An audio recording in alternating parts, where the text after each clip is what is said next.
айдас ба сургамж толилуулж байна.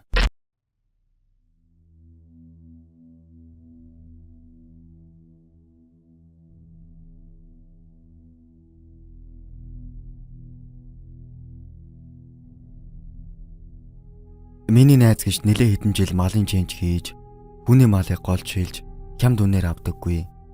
Хин хиндэ алдаагүй сайхан 8 ээждгээрээ нутгийн хэдэн малчтын тулд нэлээд нэр хүндтэй сайхан ир бий. Бид хоёр хоёулаа загасны улаан хобби.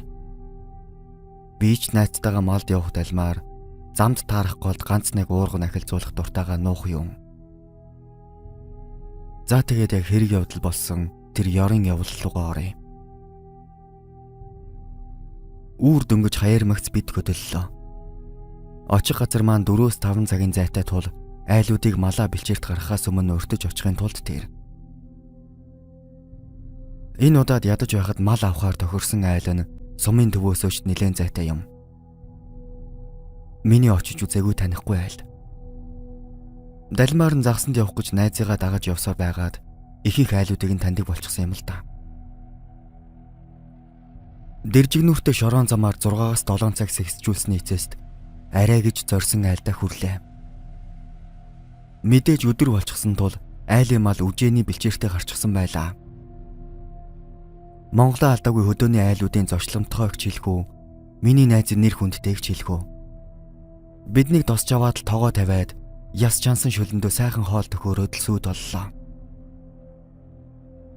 Нэлээд том хашаатай байгааг ботход овоо дөрвөн малтай айл бололтой. Бас болоогүй туслах малчинтай. Өөрөө бид хоёроос 5 ах юм. Хөдөөнийх нь ч хээгүй улс та. Манай хүнтэй угаасаа найзын дундаа юм. Эхнэртэйгээ 7-8 дугаар ангид ирсэн 2 хүүтэйгээ амьдардаг. Туслах малч нь бол хижээл насны ах хүү. Биднээс итгэн дүү болов гэмээр ганц охинтой. Тэгээд эхнэртэйгээ амьдардаг. Эдгээр 7 хүн болон бид хоёр гэднийд 9 хүний дунд энэ явдал болсон юм.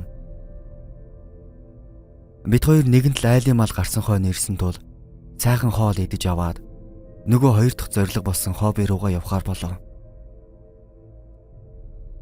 Гэрийн эзэн гайгүй загастай газар мэднэ л гэнэ. Хоёр хүнч дагаж явхаар боллоо. Нутгийн хүн гэсэндээ үнэхээр л том боломжийн газар дагуулж очив. Очсон даруйдаа л 2-3 том загас төвгүйхэн барьчихав. Бид хоёр уул нь барьсан загсаа буцаага тавьчихдаг юм. Энэ удаад 2 дүү загасны мах идэнэ гэд хөөрцгөлөөд байхаар нь тавьсангүй. Гэрийн эзэн загас нэг сонирхолгүй бөгөөд авдарныхаа ганц амийг өрдлгөө мартаагүй байхыг ботход бас л бидэн хоёр шиг хоёр дахь зориг нь болол та. Бид хоёр ч оройдоо малаа ачаад буцсан машин байр нэн тэргээд хэсэг юм болсны эцэст гэрийн эзний өөхгүй ятгалган доор бууж өгөн хоноод явхаар болов. Нэгэнт л тэгж шийдснэх тэр муу авдарных нь ганц юм юу болох вэ? Нарны эртэд 2 дүг моциклтэй сумын төвлөө карта өгөөж ирээлгөв. Тэр хооронд нөгөө ганцайгаа дуусгачаад өмнөх барьснаас том загсыг ёстол өдтлээ барьлаа. Сүүлдээ миний гар цуцаж би болохоор шийдэв.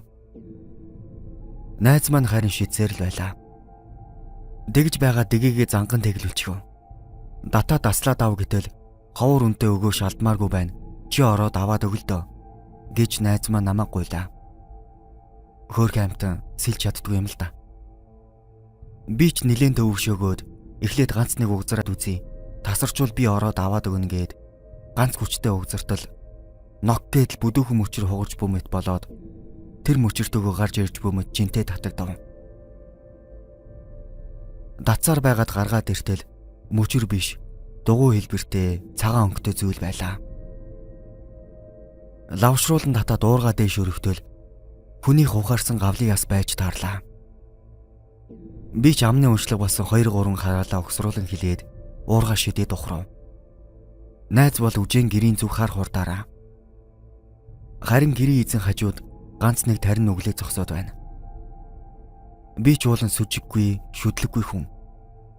Гэхдээ л бас айхгүй мөртлөө айгүй гихчээр эвгүй юм блэ. Заяагүй мөнхөр тэр том голын өчнөөн том талбай байхад очиж гавлын ясны Яг нүднээс нь 3 салаагаараа тэгэлжсэн байгаа юм да. Бодвол би тэгэл байсан байх.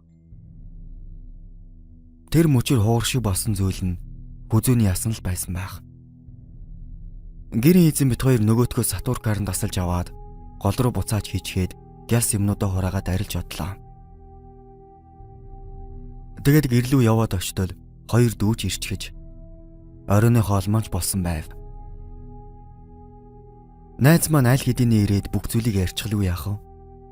Эхнэр нь нөхөртөө уурлаж ирсэн зочдыг болохгүй газар руу дагуулж явлаа гэд өглөж гарав.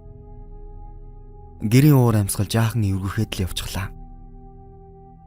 Эзэгтэн үглэгээ сонсоход гэрийн эзэн тэнд тийм зүйл байгааг мэдсээр байж бит хоёрыг дагуулж явсан болоод явчихлаа шүү. Энэ тухай хоолоо идчихэд нөгөө загсан юмнасаа тойрол суух зураа гэрийн эзнээс асуулаа.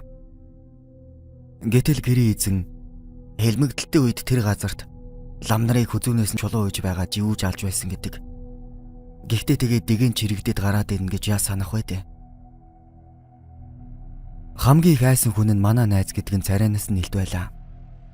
Нэг л яодгүй болчихож. Нэг юм ярихгүй төвийг сагсан байртаа уугаад л суугаад байлаа. За тэгээд ууж идэхин ч сайхан таарж, согтож тасарсан ч хүнгүй өдрийн болсон зүйлийг бараг мартаж амархаар болцгоолоо.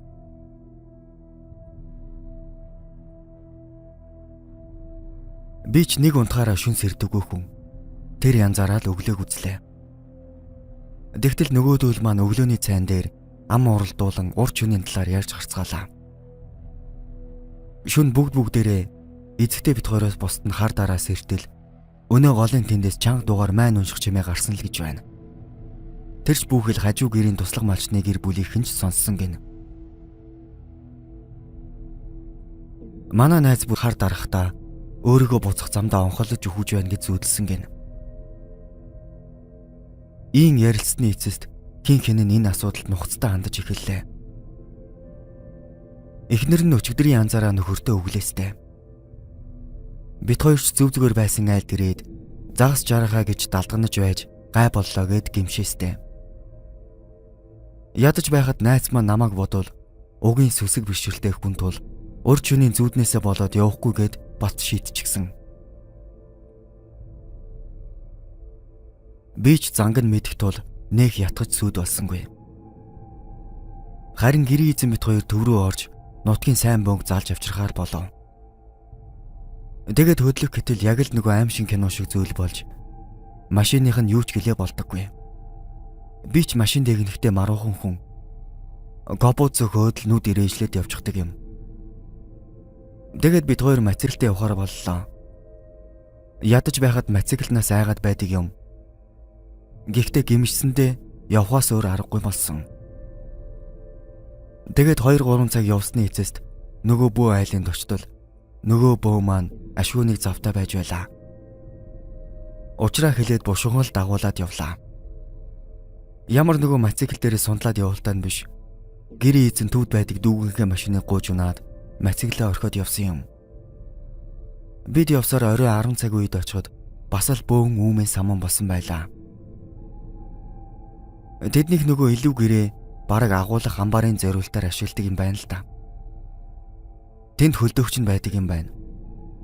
Орой хоолоо их гээд эзэгтэй хүүгээ илүү гэрээс махаваад иргээд оролтол гүүн ороод орилж чарлаад гүүгээд гараад ирж. Яасан гэхээр нөгөө туслах малчных нь охин илүү гэрт нь хөлдөөгчнөөс мах гаргаад хичнээн уцнаж бөөмөд.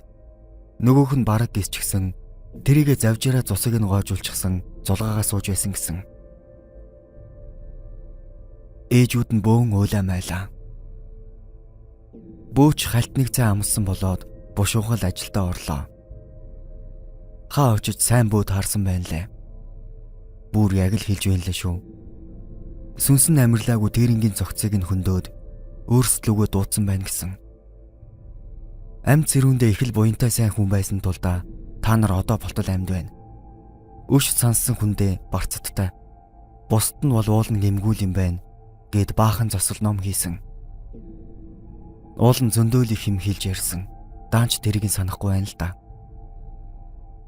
Гэр эзэн нөгөө бөөг авахдаа бүгдээрээ хар дараад янз бүрийн юм харж сонсоод болдоггүй гэд хэлж байсан юм.